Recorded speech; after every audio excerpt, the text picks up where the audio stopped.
Warning: this episode contains fictional violence, cult like activity, CEO jokes, mud butt, and difficulty so painful your mother will cry. Viewer discretion is advised. Welcome back to Level Up Your Knowledge, the only show where we take video games that we've all played in the past and take a real spin on them. Today, we're going back again to that beautiful year of 1997. Monolith Productions created a game using Ken Silverman's Build Engine, a game that I and many other people consider the best FPS game of the late 90s. Blood. The holiest of the holy trinity of Build Engine FPS games.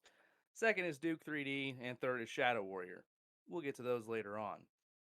Blood, however, is the first build engine game and possibly first person shooter to feature voxels and simulated room over room black magic. I don't really know how to describe it well because I'm too young to know how the engine works, so I call it black magic.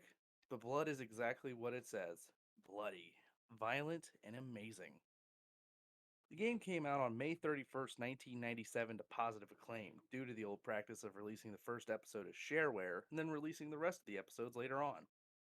The game spans over 4 episodes and 2 expansions, and it does have a story.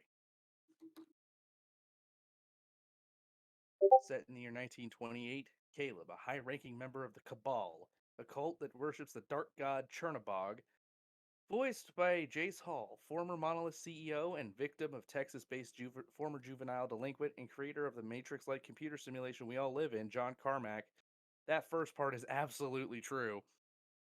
Yeah, when John Carmack was a kid, he and a couple I thought you friends were made. about to say I thought you were about to say Texas Chainsaw Massacre, and I was so confused on why those two were crossing paths for a second. No, Texas-based former juvenile delinquent, and I'm being dead serious. John Carmack, the former co-founder of id Software, the guys that made Doom, when he was a kid, uh, he and a couple friends made thermite and burnt through a window of their school to steal an Apple II computer. Well, That's real. I swear to God. Oh, I mean, not even a Windows though. Well, it was the I think early fucking I don't know.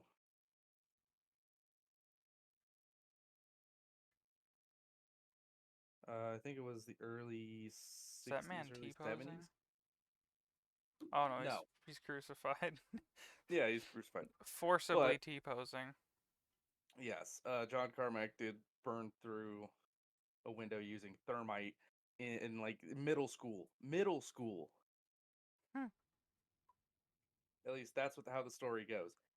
Um, but he's a former CTO of Oculus, because he was a part of that, and he's had hands in technology forever. He's been a rocket scientist and everything. Hmm. But anyways, Caleb, along with his love Ophelia and friends Gabriel and Ishmael, attain the rank of chosen. These are like the four most esteemed generals in Chernobog's army. They are called into the Hall of Epiphany, only to be told that they have betrayed Chernobog, and the three of the chosen are taken off into the darkness. Meanwhile, Caleb is thrown into the grave that he would wake up in during episode 1. Okay, let's talk about the difficulty for Blood. Simply put, From Software, the guys that made Dark Souls, Bloodborne, all that, they took lessons from this game. Fair enough. Oh, yeah. So, they took their games in a different direction, but they definitely were heavily inspired by this, not only in terms of architecture, but also, like, difficulty.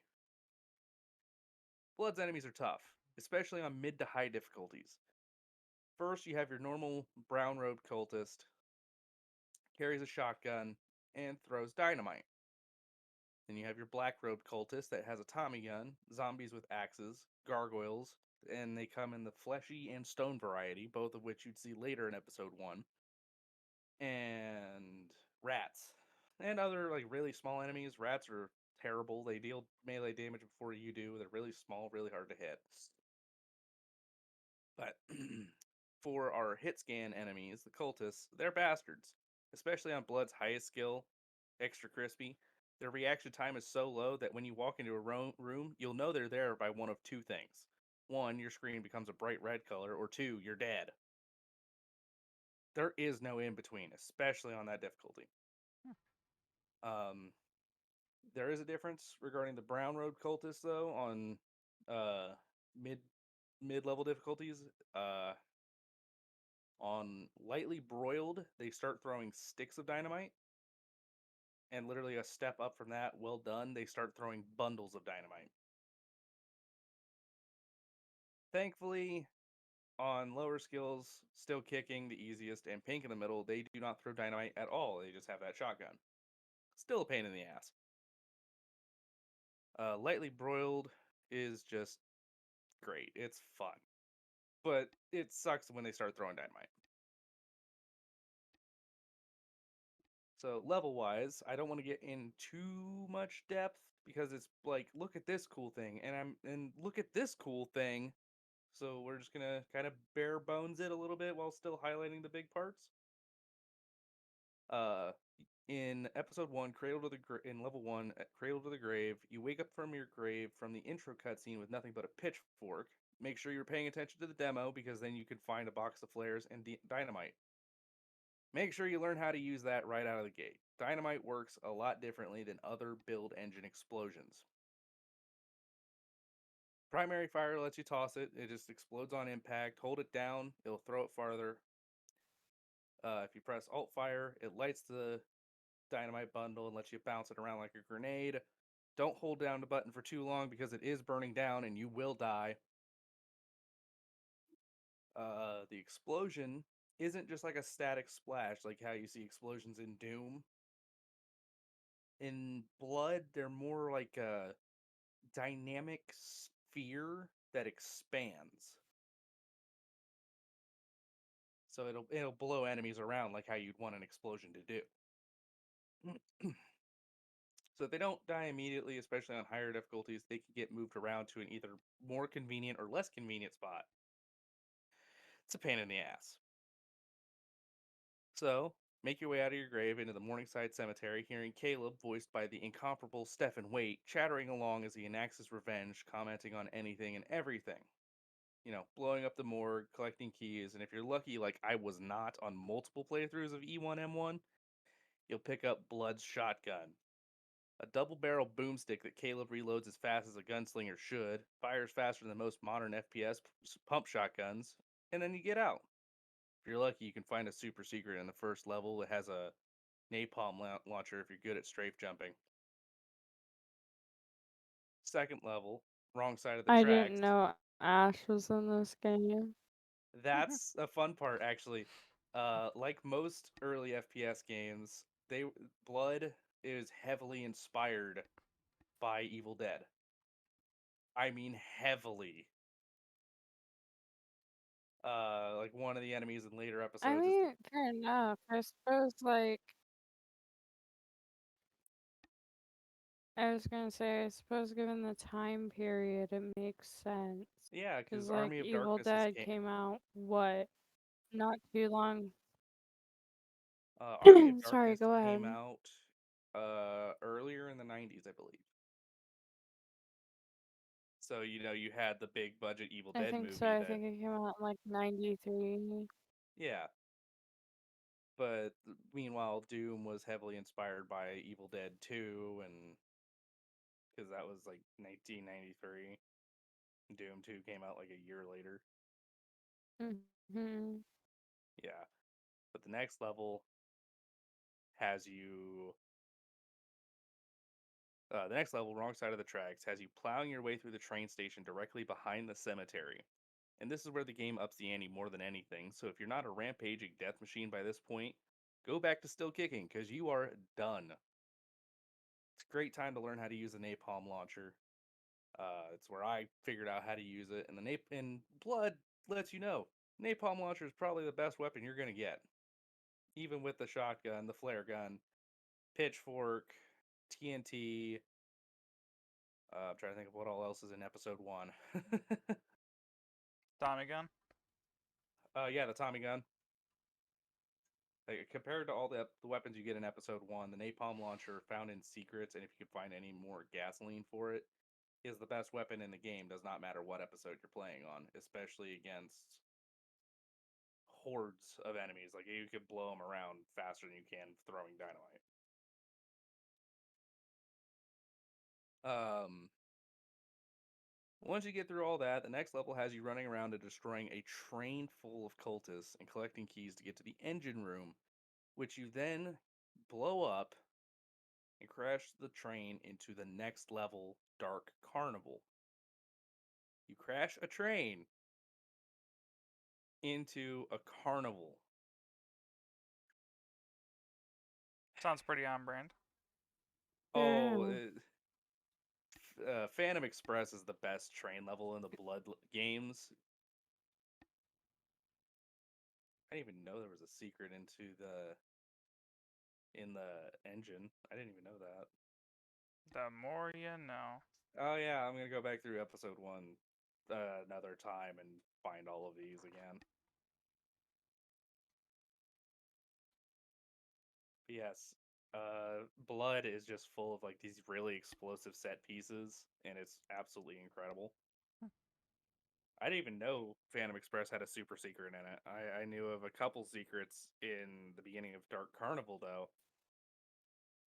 Whoever's whatever's going on with the footage is just blowing through for a second. But this level really opens up to what Blood will be. These really, really big levels that are just full of enemies that are all out to get you. You have, carnival games thrown around here. You got cultists sitting in ticket booths and everything else. Um, there is a secret in a big top arena fight. Once you get through, all the cultists there, press one of the signs on the tank right in front of you, and it opens a passage right behind it where you find the strung up corpse of Duke Nukem. Hmm. And you'll hear Caleb go, "I've got time to play with you." I can't do it. I cannot do Stephen Waite's voice justice. It is so much better hearing him say it. Because Caleb, being a gunslinger who's also stupidly sadistic, like more so than the postal dude, he is very amoral. So he's technically more of an anti hero. And if anybody else had tried to do the voice for any of the lines that they have Stephen Waite doing for Caleb, it would sound really cringy. But Stephen Waite is such a amazing voice actor that he does it very, very well.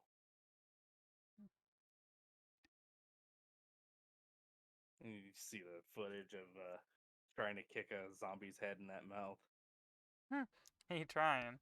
The game is just full of little moments like this where you kick zombie heads around and you could just blow up giant portions of the level with little to no rhyme or reason.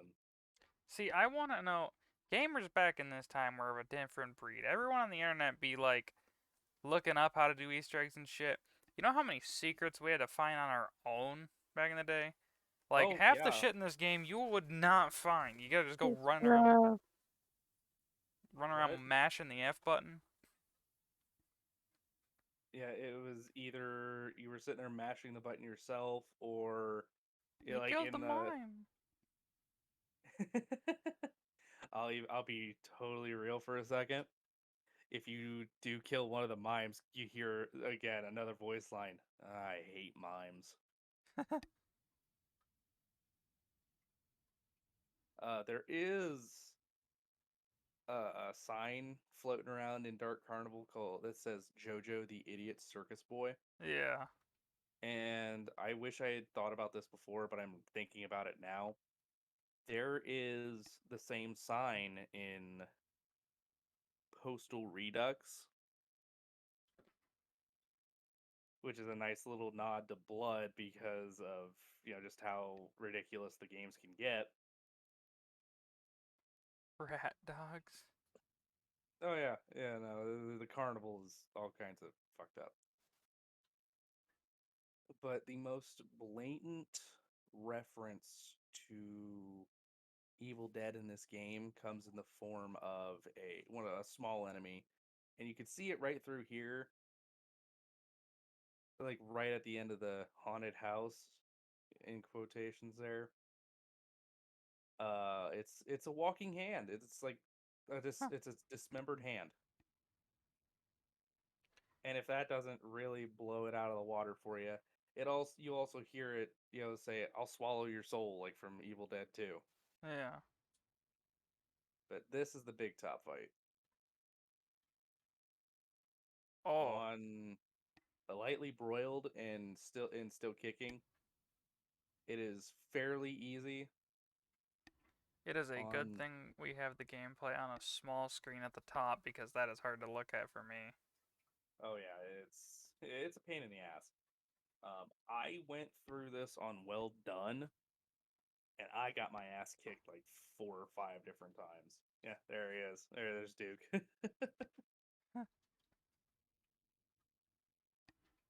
But then to get a key, like you can't just leave the big top right yet. You have to get a key, and it's on a high rope. Hmm.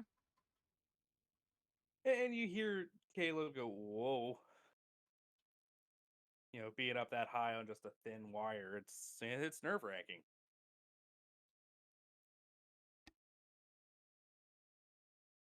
But during this level is the first time you actually get to meet the gargoyles as well. Specifically, just the regular gargoyles, the fleshy ones. The way those work are really goofy. They are introduced regardless of difficulty, so don't think that you can get away from them by playing on still kicking. You still have to fight at least one. Oh, so even if it's only one on lower skills, they only have a melee attack that you may see if they get close enough, and they will. They're fast. The way gargoyles fly is twitchy, erratic, and very, very fast. On lightly broiled and higher, they have a projectile attack ranging from a stick of dynamite on lightly broiled to fireballs on extra crispy. Or I think they might throw fireballs on well done as well. I can't remember. But once you get through Dark Carnival, the level does open up with two routes. One of them is hidden to the first secret level of the entire game, and a level that I have never played called House of Horrors. And then the normal level, Hallowed Grounds. If you want to do a quick fast forward on that to find Hallowed Grounds, you can. This is House of Horrors here. Yeah, that's House of Horrors. Like it's another like big set piece of pop culture bits. Like yeah, it's meant to be House of Horrors.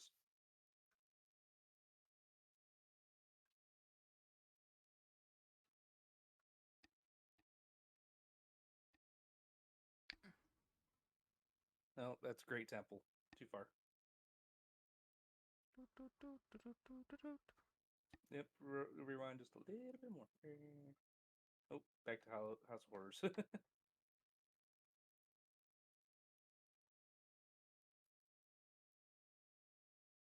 think that might be the end of it. I don't know. I've never got around to getting into House of Horrors because I never found the route, and I just wanted to play the game without like using a walkthrough or anything to find anything. Just kind of play the game, see how bad it kicks my ass, and then go from there. Hmm. And I was doing it on well done, so it was kicking my ass pretty hard. But I learned pretty quickly that quick saving was the godsend to do it. Yeah. Oh yeah, on well done when you're having bundles of dynamite thrown at you and hit scanners that have like a 90% hit rate. Like it's tough. It's very tough. I think I can talk about the walking hands a little bit more. In some source ports like Hmm. DOSBox, if you're playing through blood and you're stuck with like keyboard only, because even though DOSBox does have mouse control, but you have to go into the DOSBox settings itself and change that so that way you can use both. Um, the walking hands were tied to the frame rate, so if they touched you, it just tanked your frame rate so much because the use key was tied to it as well. But if you were on extra crispy when they touched you, you're as good as dead. But Hallowed Grounds is the next normal level. It's a Mm. giant castle level full of cultists, gargoyles, zombies, the normal thing. Castlevania? Uh damn near. That's what it felt like when I was playing it, but it Castlevania with like guns. Hallowed Grounds, Castlevania. yeah. Hallowed Grounds has this very has one of the best places to learn how to use the napalm launcher if you haven't already on lower skills. So once you find like the first, I think first two keys, there's a courtyard that this level opens up to, and on well done, it's just full of enemies. I'm talking you have shotgun and Tommy gun cultists, you have a few gargoyles floating around. Uh you got zombies coming at you from all sides. It's hellacious. It kicked my ass a couple times, but it wasn't unfair, if that makes any sense. Mm-hmm. It's just another one of those levels that conquering not necessarily an unfair combat encounter in blood, but a good challenge. And it has multiple other rooms that does this. Like it just you walk in and it doesn't seem like there's a whole lot of enemies in there, but if you know where they are, and then another door opens up somewhere and you're just fucked. And getting this key, it just drops the wall and there's like 15 zombies behind that wall.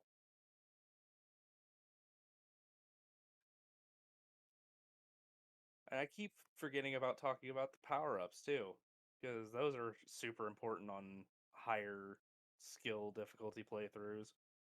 Like the guns akimbo, that's self explanatory. You get two guns. One pull of the primary fire will fire both guns. If you're using the shotgun, you can, do the two barrels or all four at once.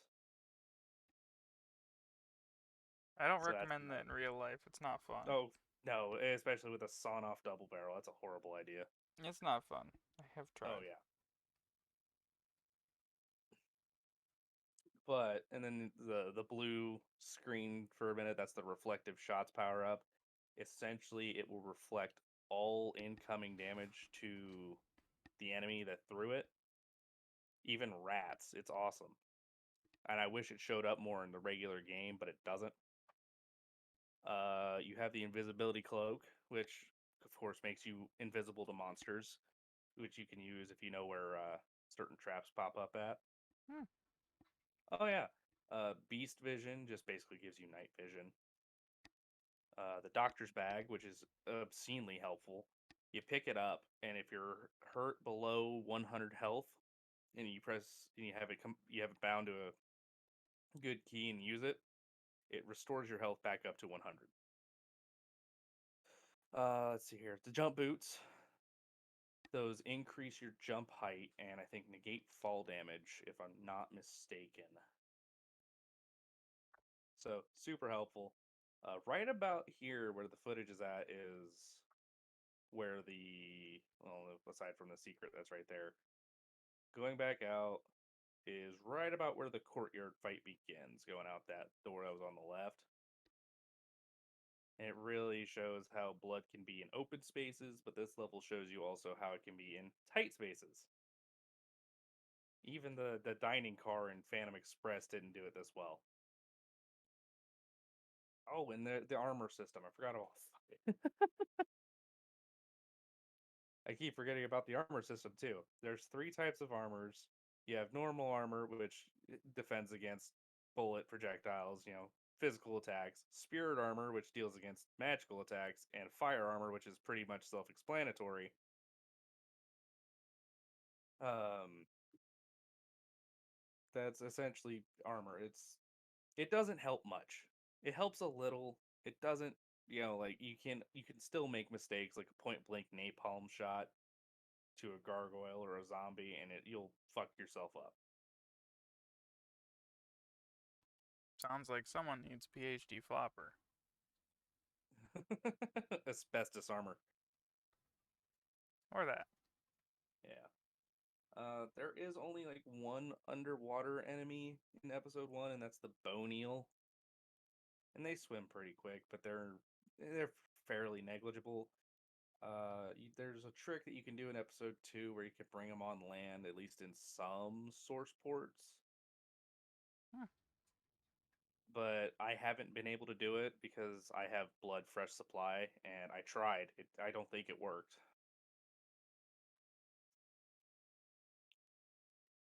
But yeah, once you find keys to open up the courtyard, which is absolutely full of cultists and zombies, sprinkle some gargoyles. It's a war of attrition. If you're lucky, you can get through with some ammo and like 20 points of health if you suck like me and another YouTuber who is stuck in a government facility and has probably dealt with demonic possessions, I think a timeline destruction, Duke Nukem Forever, and worst of all, Tech War. Anyway, get through Hollowed Ground and you're treated to the Great Temple, the penultimate level of Episode 1. You start in the basement of this incredible level, working your way all the way up to the top. This is where Blood's architecture gets really, really cool. But it's also an enemy to you. The walls will start to spit fire on certain platforms. You got bone eels. Of course, the level is just full to the brim with fucking cultists. I can't tell you how many times I turned a corner and there was a cultist during my well done playthrough of episode 1. At least I think I died like at least another 40 times there. And yes, I'm probably paraphrasing that number. I'm guessing it was a lot. It was a lot of dying. But with the fresh supply remaster that I bought from Steam, the lighting is so much different. So there are times where the shadows were so dark, I couldn't even see them, even if I wanted to. Damn. Oh yeah, it's crazy. But Darker yeah, than my you're sense of literally. humor. Oh yeah. I can't even say it was darker than Postal 1. But it was dark. It is dark as shit. But with how the fresh supply runs, with the last update that it's gotten, because Atari has since, I don't know, given up on trying to update the game. I don't know, they stopped doing stuff with it, and I'm sad because I wanted to see more updates and really see how close they could have gotten it to the original Blood. But in this, because of how the rooms are, you can throw in gargoyles, and they're just a giant pain in the ass in these rooms. The Tommy gun cultists are absolute bad news because they can put out more hits on you than you can on just about anything else in a shorter span. So that's what makes the Tommy gun a great weapon against them because it'll stun lock them for a second.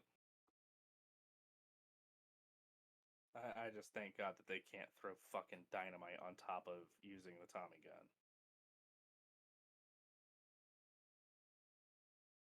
They Yeah. didn't learn how to do that till Bioshock 2. Oh, I remember dying in this room even with the reflective shots power up because I didn't clear out the room fast enough. And when I did, I didn't even realize there was a cultist right outside the door. And I had like maybe 20 points of health at the time too. being low on health in blood is really it's normal. It's very normal. But I love the design of the levels.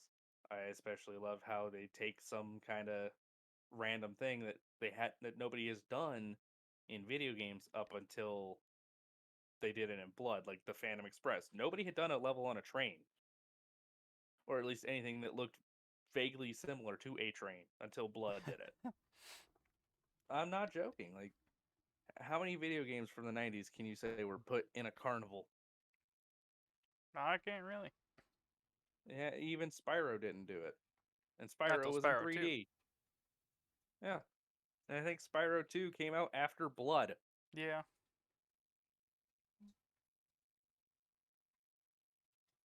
Like, the Blood really ran with the primitive engine, but made like real world places, and they feel like places. Like the Morningside Cemetery from the first level felt like a fucking morgue. It felt like a funeral home.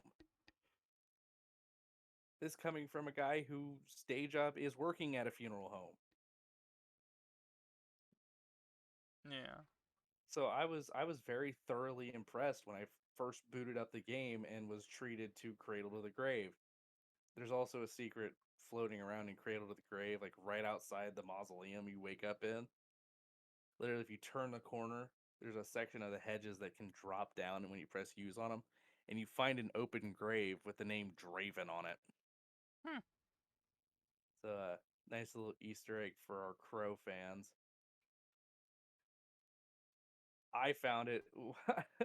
I didn't even watch the demo for that one. I found it because I was like, there's got to be something behind these hedges. Pressed used, watched it drop. I was like, oh, I was pretty much, I was happy with that one. So guys, I've been muted this whole time and having a whole conversation. Just thought I was getting ignored. No. Wow. So. Oh, jeez. So there's just like a whole portion of stuff that you've been saying that we have not heard. It's okay. But It's yes, fine. It was just smart mouth comments. it's just kind of one-off comments. Yeah, there was nothing serious. I just thought you guys didn't think my jokes were funny. No, We I just didn't hear you. couldn't hear you. Man, I miss Fair when enough. fucking video game Easter eggs were just hitting F on random things. Nowadays, you have to fucking solve Braille and fucking, And Morse code and yeah, all of this other shit. I 36D ciphers. yeah. Meanwhile, you have blood, and you're basically solving logic puzzles with dynamite, I like the which is cut of this true. guy's jib. He's shooting rats with a shotgun. He's doing it with a Tommy gun. Well, right now, yeah. But he was using shotgun earlier. I generally try and pitchfork him because you can crouch in blood, and meanwhile, whereas crouching in like Duke 3D or Shadow Warrior was more of getting into secrets, crouching in blood actually helps take down the hit rate of the hit scan enemies. Hmm. But and this is where my script does pick up. You start making your way up to the top, right on this platform, and you have the flamethrowers coming out of the wall, which is where the architecture starts fighting against you. And yes, that cultist just threw a stick of dynamite right into the back of his buddy and blew them both up. It happens. Like my Oh uncle yeah, at Thanksgiving. this is why people over the age of 21 are able to buy tannerite. Hey man, This Tannerite room, is fun. oh, after the platform, this room right here wrecked me because you had again, well done. Ups how many enemies there are, and it bumps up the it bumps up the health of the enemies. So yeah, it most normal players, like if you're playing on easy, it won't be as bad. But if you were playing on like well done or extra crispy, good fucking luck. I owe you a drink if you can do that without dying. because I certainly didn't. I'm very upset that you cannot dual wield the dynamite and light it with Another the, stick of a dynamite. mystery third appendage. Well, this is when realism in games was starting to become pretty big, even though, Blood is set where you're a, a former cult member. There is a secret right about here where if you jump off the edge,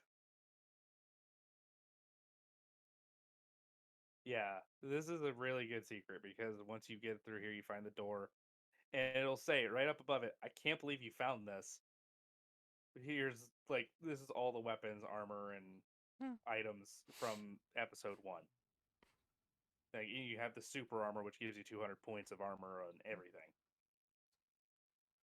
But there is a secondary secret, quote unquote, where if you jump out into the void and go all the way down, you will find a message on the wall. And it's a nice reference to Bill and Ted's Bogus Journey. Doing this will kill you, though, because you can't get back up. Hmm. So it's a good idea to do a quick save and then do it. And again, Blood's just got all these random turning rooms, which is really plays into how the build engine actually worked. Like, this game was made by people who understood how the engine worked. And I mean, really understood it. Like, we'll get into it more when getting into a later episodes, like, especially like episode 2 and 3, and then Cryptic Passage maybe. And if I ever get around to Death Wish. But after you get through the what was it? Great Temple, you get into Altar of Stone, the boss level of episode 1. Caleb finds Ophelia pinned to this stone altar before fighting against Chiog, or however the fuck that's pronounced. Chiog? Chaog? Shillogly. Chikamba. Was it Yiddish? Big stone gargoyle. First, Stefan Waite needs to earn that paycheck. Go ahead and rewind it just a fuzz.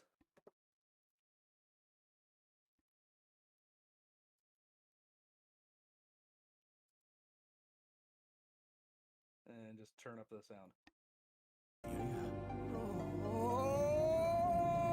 Yeah, it's just a little bit. Show yourself. Show yourself.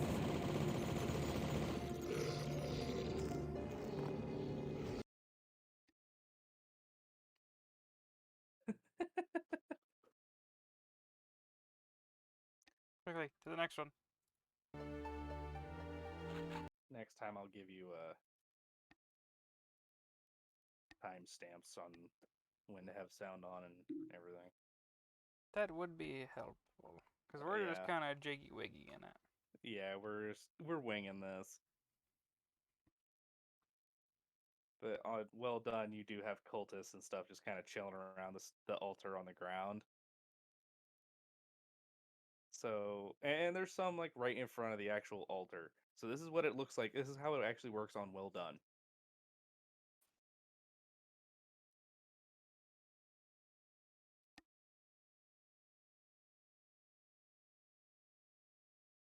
So like it's always like more enemies, more pain. I'm surprised you haven't made fun of me for getting my ass kicked at Blood when Apex can be as bad. Hmm. I'm not gonna lie, I have a horrid migraine and I want to give myself a lobotomy. There's a what? You did what in your cup? I said I have a horrible migraine and I want to give myself a lobotomy. That's why I haven't been talking a whole lot. An ice pick lobotomy. Yeah. Go ahead If and you turn it use up, a Chase. sheep, would it be a lambotomy?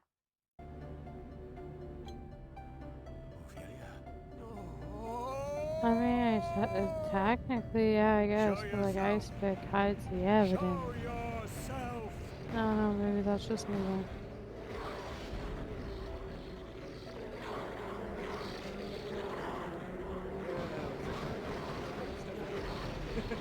No, it's definitely whatever. Chiog is a bit of a bitch. Oh.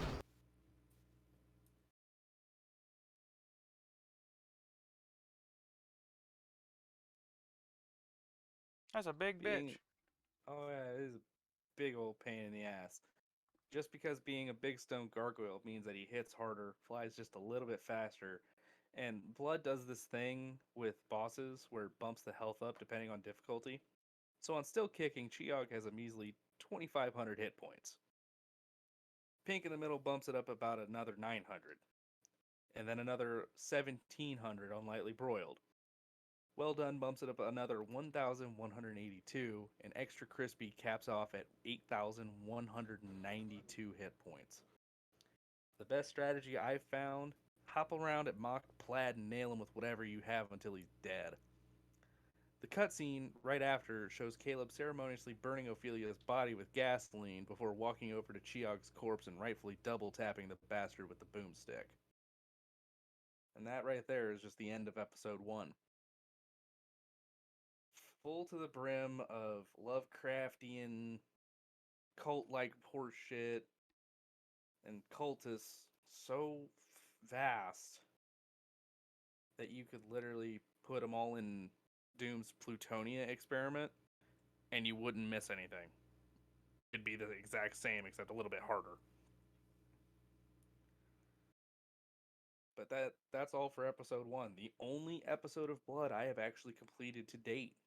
Sure, it's only episode 1 and it's the least impressive stuff, but it's still leagues above what Wolf 3D and Doom did. Between the room details, the amount of explosions, and room interactivity, Blood was revolutionary. Until you compare set pieces with like Duke 3D. Due to the technology used, I have seen more games that are visually impressive and still have that retro look, like Ion Fury, Nightmare Reaper, games that were directly inspired by games like Blood. The technical design is so impressive that most video games to date have not been able to replicate how Blood looked, but they get really, really close. Like, there's a new game that's coming out called Cultic, and it feels like a spiritual successor to Blood. But the using a primitive engine but looks really absolutely astounding bit. Not many other games can do it, like especially when it comes to like first person shooters, even though we're now going back to the old formula like Blood does, where it's move, shoot. It's not I like think it's like sorry, I think it's just like you know how they say fashion rotates every 20 years? I think the gaming industry is going to do the same thing. We're just uh, seeing that first like repeat of 20 years down the line. oh yeah, because I mean, Ion Fury came out I think 2018, and that used the build engine I believe, and it Yeah. felt like a cyberpunk Duke Nukem. The biggest difference is, at least for Ion Fury, it had bits of blood sprinkled in there because the main character Shelly is more of a glass cannon. Like you could put out a whole lot of damage, but you cannot take a whole lot yourself. So that's where the blood sinks in, and then with the Duke Nukem, Shelly was talking about everything, shit talking all the enemies, like really brash, like Duke Nukem would. hmm But I certainly enjoy Blood, even when it's You know, ball I feel this breakingly is difficult. random as fuck. What? Um, I feel so bad, like, for if we ever gain a little fan base and, you know, everyone has their, like, favorite person on the podcast.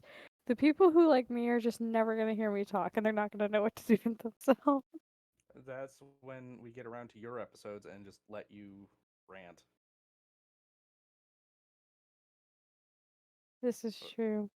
but I certainly enjoy Blood, even when it's like ball breakingly difficult, like it is on Well Done. I cannot play Quack.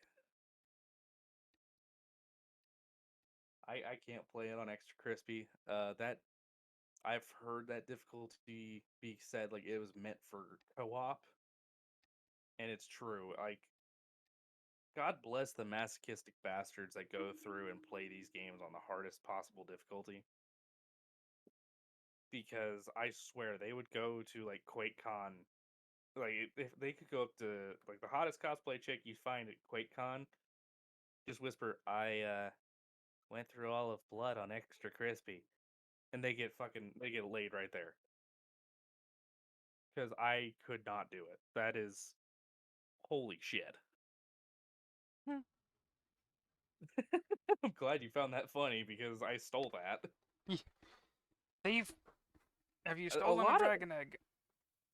literally a lot of the shit that I put in my scripts I steal from another YouTuber and I made fun of him in this script, but I also made fun of myself because I also suck at blood.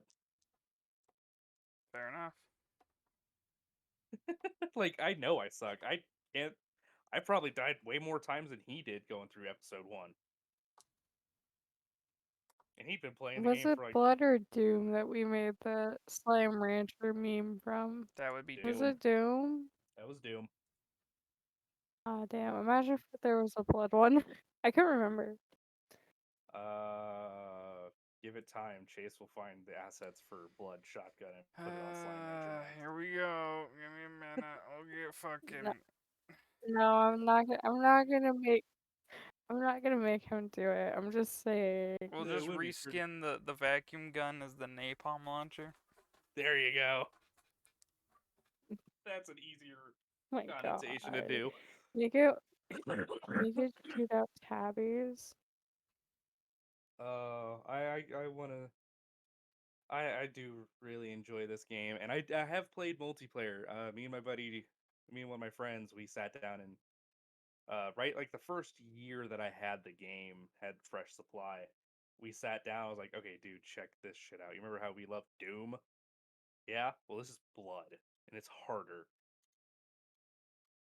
So we sat down for like 5 hours and just ripped through multiplayer on extra crispy to see how bad it is. Average uptime was longer than my average uptime in Apex. We're bed. Dun, dun, dun, dun, dun, dun. Dude, that's Woo! like 0.2 seconds. That's not that hard to beat. All I you have know. to do is hit the ground and walk a couple steps, and you're already longer. Yeah, because average uptime was in Apex for me was like 2.5 seconds. Average uptime for me in Blood You on got to extra touch the ground. crispy. Huh? Quote. What? I said you got to touch the ground in Apex. That was it. Yeah, I got to touch the ground in Apex. I had a better chance in Blood. Like, load up the level on extra crispy. I could get up to it by myself on extra crispy, single player. I could get out of the mausoleum, kill the two zombies, but I would have no ammo and walk through that first gate in front of the cemetery and I'd get fucked. Oh, I like how there's a drastic difference between Blood and Doom, even though their material is relatively the same. Somebody actually made a mod combining the two games called Bloom. So you'll Steve Bloom? see. Is that a joke we're gonna throw in every episode now? Yes. All right. No, it's spelled Bloom. So not Steve Bloom, just like blooming flowers, kind of, Hmm. or like the my number one terminal off setting for every game. I turn off Bloom. God damn it. Unfortunately, it does not turn off Steve Bloom, even though I'm a big fan of his work. He's just an angry dude. But it combines like you could play as either Doom Guy or Caleb, and it combines all of the enemies either visually or behaviorally of Doom's enemies and Blood's enemies. So you'll see imps with a gargoyle face or gargoyles with the imp's face, and it's fucking goofy. Hmm. I do love Blood. I love Both it. of those just sound sexually confusing. What? What you described. You're either Sounded gonna get turned sexually. on because cute face or Confused Leatherface yeah. noises? Eh, eh, eh, eh. Well, okay, That's hear me out. That's all the time we have for this Hear me week. out. Because you were describing gargoyle with a face body. So like I wouldn't think that's attractive, but like I'm attracted to faces, but like a face on a gargoyle body doesn't really bother me as No, much. no, It no. just An sounds like imp. something that anyone would get sexually confused at. What if they're sexually confused themselves? Imp, but still, No, some no. people are weird. You don't know people's kinks. Okay. Listen, that mod is not to incite the monster fuckers. That mod is to incite the Doom players and the Blood players, But you give them know a it whole new did. experience. The Doom fuckers? Not the Doom fuckers. God damn The monster Kaka fuckers. kaka mommy? it. Caca carrot cake. You am no real super sand. God damn it. No. Honey, Eventually, where's my super suit? honey, Uh, where's my super suit? Anyways, um, the episode one least impressive stuff. We've gone about that. I can't wait to get into episode two because that is there's like a lot of pop culture references in episode two, and I will get to those because those are like what a lot of people who've played Blood remember from episode two. I remember it because it's been kicking my ass for like the last 3 years. Uh, Eventually, I do want to talk about Death Wish, the one of the really big standout Blood mods that's inexplicably one person made over the course of 10 years. And when Night Dive was making the Fresh Supply release, they were testing Fresh Supply with Death Wish to make sure it worked. So it's kind of neat. hmm. But what do you guys think of the technical design? Like you saw the footage, you saw the levels. You know, from what you could see of whoever playing was just bouncing around the fucking walls.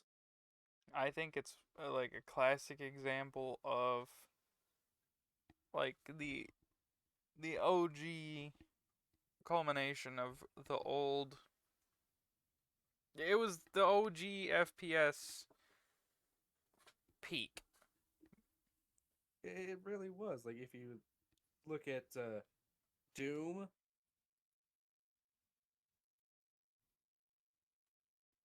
it was a whole different world. Like Doom was, it had ceilings, it had the skyboxes. And then you look at Wolf 3D, it was like, okay, here's two walls and then gray ceiling, gray floor. And then you look at Blood. There was life in every aspect of the rooms. Walking into the cemetery, you had wood paneling under a sign, you had vases here and there, you had working organs. It You had the made act the game feel more like immersive Yeah, versus like the games that were coming out around the time. keep in mind. Um, Um this gives me like old Slender Man vibes, like when the game first dropped when we were kids. oh, the old school Slenderman, yeah. Slender 20 pages, yeah. Ooh, I haven't heard that name in a The few years. blue truck, See, the blue truck. the blue truck, yes. But so keep in mind, this game came out after Duke 3D. And Damn. when we do get in, like I'll throw in a little bit from that. Like the literally the first 2 levels of Duke 3D where you're blowing up whole fucking buildings. Like that was unheard of until that game came out. And then Blood came out and then did it every single level. Like Yeah. there was always at least one huge explosive set piece in every level. And it was absolutely amazing.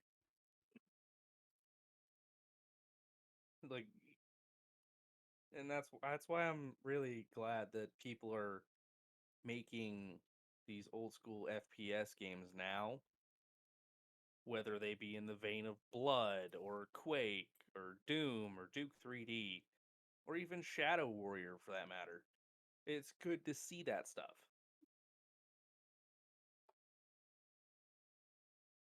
But I think that's all. Um Jace, you want to do the outro and throw in a little something for the next week? Hey, uh, do the likey, comment, subscribey, YouTube boyos. They help us. They do the stuff. Uh, To do the You stuff. ruined it. You ruined it, and I'm leaving. and there goes all of our viewers. Thank you guys for watching. See us next week, where we take another look into the Zombies trilogy, quadrilogy. What numbers are hard? Am I just never gonna go? No. No, I'm not Black Ops allowed to. 1. We don't get to talk about Honda. Yes, On the go. upside, You're talking about him now. This is your script. Go, go, go. Oh my Andrew god, Card. stop. 2 episodes right now. Alright. Catch y'all in the next episode. I thought you stopped the Huh? recording. I thought you stopped the recording right after that and I not almost kept did. it going. No, it's still going. We're still here. We're hanging on by a hangnail right now. Or do we just Goodbye, want to like everybody. Goose to the voix.